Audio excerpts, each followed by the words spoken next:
Shalom, perkenalkan nama saya Jewin Auren Natasha Kaho dengan NIM 23110074. Di sini saya akan menjelaskan RPP saya atau rencana pelaksanaan pembelajaran saya disertai dengan instrumen penilaian evaluasi pembelajaran yang ada di dalam RPP.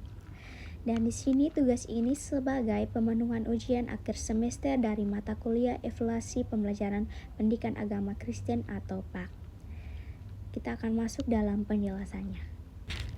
Baik, di sini saya akan menjelaskan rencana pelaksanaan pembelajaran saya atau RPP saya. Di sini saya memakai kurikulum Merdeka dan informasi umum. Di sini ada satuan pendidikan SMA Negeri 1 Kupang dengan mata pelajaran yaitu Pendidikan Agama Kristen atau PAK. Di sini saya memakai kelas 11 dan semester ganjil, dan materi pokok yang saya pakai itu sekolah sebagai lembaga pendidikan dengan alokasi waktunya 2 kali 45 menit 1 kali pertemuan. Dan di dalam RPP saya terdapat kompetensi inti kurikulum Merdeka, ada capaian pembelajaran atau CP-nya, yaitu setelah mengikuti pembelajaran dengan model demonstrasi, peserta didik mampu memahami dan menghayati peran sekolah sebagai lembaga pendidikan yang membentuk pengetahuan, sikap, dan karakter. Peserta didik juga mampu menunjukkan secara langsung atau mendemonstrasikan sikap dan perilaku yang mencerminkan nilai-nilai Kristiani seperti sikap saling menghargai, tanggung jawab, disiplin, kerjasama, serta kasih dalam kehidupan di lingkungan sekolah. Dengan demikian, peserta didik dapat menerapkan nilai-nilai tersebut dalam interaksi mereka sehari-hari di sekolah sebagai wujud dari pertumbuhan iman dan pembentukan karakter Kristiani mereka. Nah, saya juga akan menjelaskan materi pembelajaran yang saya pakai dengan tema sekolah sebagai lembaga pendidikan. Dan dasar Alkitabiah saya ambil dari Kisah Para Rasul pasal yang ke-18 ayatnya yang ketiga. Dan metode pembelajaran yang saya pakai di sini ada model dan juga metode. Model pembelajaran yang saya pakai yaitu model demonstration, dan metodenya ada metode diskusi, tanya jawab, penugasan, dan juga presentasi. Oke, baik, dari model-model dan juga metode yang saya pakai di sini, kita akan masuk ke dalam tujuan pembelajaran. Tujuan pembelajaran di sini ada 6. Yang pertama itu melalui kegiatan pembelajaran, peserta didik mampu menyebutkan pengertian sekolah sebagai lembaga pendidikan dengan benar sesuai dengan materi yang telah dipelajari. Yang kedua itu melalui penjelasan guru dan diskusi kelas, peserta didik mampu menjelaskan peran dan fungsi sekolah sebagai lembaga pendidikan dalam membentuk pengetahuan, sikap, dan karakter peserta didik secara jelas. Yang ketiga itu melalui kegiatan pembelajaran dan penjelasan guru serta diskusi kelas, peserta didik mampu memahami peran dan fungsi sekolah sebagai lembaga pendidikan dalam kehidupan sehari-harinya. Yang keempat itu, melalui kegiatan refleksi diri, peserta didik mampu mengevaluasi sikap dan perilaku diri sendiri, apakah mereka sudah mencerminkan nilai-nilai Kristiani dalam kehidupan sehari-harinya di sekolah.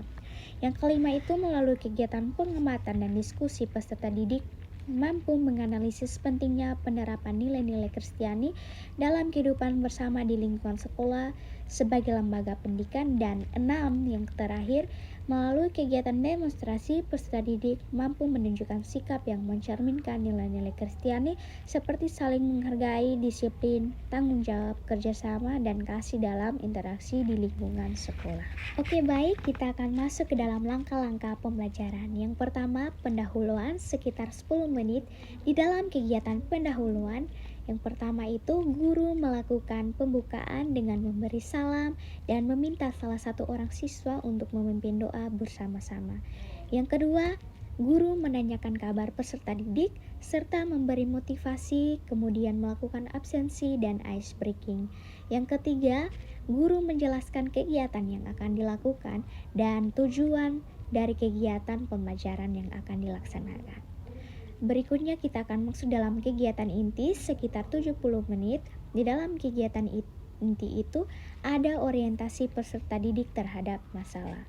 Di situ guru menampilkan gambar atau video singkat yang memperlihatkan kehidupan di lingkungan sekolah, seperti siswa yang sedang belajar bersama, saling membantu teman yang kesulitan, bekerja sama dalam kelompok, serta menunjukkan sikap disiplin dan saling menghargai. Lalu Di situ guru mengajukan beberapa pertanyaan pemantik seperti apa saja sikap yang anak-anak lihat dalam tayangan tersebut, dan juga bagaimana sih peran sekolah dalam membentuk pengetahuan sikap dan karakter peserta didik, dan menurut anak-anak mengapa sikap menghargai itu dan bekerja sama penting dilakukan di dalam lingkungan sekolah. Setelah itu kemudian di sini ada mengorganisasikan peserta didik untuk belajar. Di situ guru membagi peserta didik ke dalam beberapa kelompok. Setelah itu guru menunjuk beberapa orang peserta didik untuk mendemonstrasikan sesuai skenario yang telah disiapkan oleh guru. Yang berikut ada penyelidikan dan pendalaman makna atau konsep. Di situ seluruh peserta didik memperlihatkan dan memperhatikan demonstrasi dan menganalisa skenario yang telah ditampilkan di depan kelas oleh teman-teman mereka. Dan berikutnya juga ada mengembangkan penyajian hasil kelompok. Di situ setiap peserta didik atau kelompok mengemukakan hasil analisanya di depan kelas dan juga pengalaman peserta didik untuk mendemonstrasikannya. Berikut ada presentasi dan refleksi, di mana guru dan peserta didik lainnya memberikan tanggapan positif. Kemudian di situ guru menegaskan atau menyimpulkan kembali bahwa sekolah bukan hanya sebagai tempat wadah, melainkan sebagai lembaga yang memiliki peranan penting dalam pembentukan pengetahuan, sikap, dan karakter peserta didik. Oke, dan kegiatan terakhir yaitu kegiatan penutup 10 menit. Di dalam kegiatan penutup ini, yang pertama guru dan peserta didik membuat kesimpulan umum tentang materi pembelajaran yang telah dipelajari. Yang kedua, guru memberikan evaluasi singkat untuk bisa mengukur pemahaman peserta didik tentang materi yang dipelajari.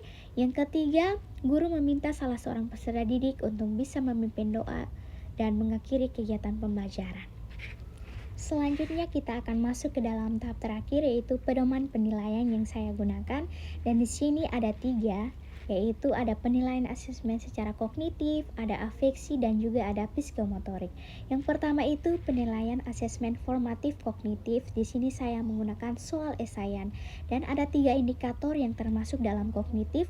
Indikator pertama itu peserta didik mampu menyebutkan pengertian sekolah sebagai lembaga pendidikan dengan soal yang saya gunakan. Di situ apa yang dimengerti oleh peserta didik sebagai sekolah sebagai lembaga pendidikan, dan tuliskan definisi sekolah menurut pemahaman peserta didik. Dan indikator yang kedua itu peserta didik mampu menjelaskan peran dan fungsi sekolah sebagai lembaga pendidikan dalam membentuk pengetahuan, sikap, dan karakter peserta didik. Dan soal yang saya gunakan yaitu mengapa sekolah memiliki fungsi penting dalam pembentukan sikap peserta didik, dan jelaskan bagaimana sekolah berperan dalam membentuk karakter peserta didik. Dan indikator yang ketiga, di mana peserta didik mampu memahami peran dan fungsi sekolah sebagai lembaga pendidikan dalam kehidupan sehari-harinya. Dan soal yang saya gunakan yaitu bagaimana fungsi sekolah membantu peserta didik menghadapi kehidupan sehari-hari dan berikan contoh peran sekolah yang dapat peserta didik rasakan dalam kehidupan sehari-hari mereka.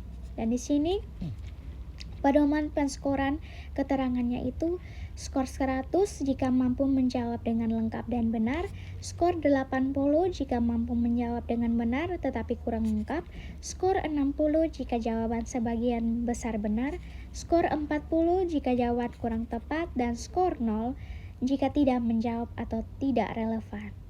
Rumus penilaian yang saya gunakan di sini ada jumlah skor dikalikan 100 dibagi dengan 3. Berikutnya kita akan masuk ke tabel penilaian observasi ranah afeksinya. Di sini saya menggunakan tabel penilaian untuk masing-masing siswa.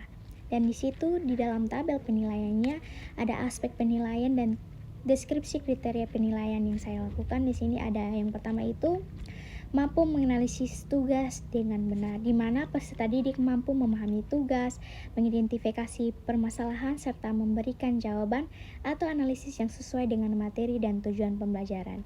Yang berikutnya ada kreativitas dalam menyelesaikan tugas, di mana peserta didik mampu menunjukkan ide, cara, atau hasil kerja yang kreatif, menarik, dan inovatif dalam menyelesaikan tugas yang telah diberikan. Yang berikutnya, mampu mempresentasikan hasil analisis kerja kelompok dengan baik, yang dimana peserta didik mampu menyampaikan hasil diskusi atau analisis kelompok secara jelas, runtut, percaya diri, serta mudah dipahami oleh teman maupun guru. Yang berikutnya, ada keaktifan dalam kegiatan pembelajaran, di mana peserta didik aktif berpartisipasi dalam proses pembelajaran seperti bertanya, menjawab pertanyaan, memberikan pendapat mereka, dan terlibat dalam diskusi kelompok.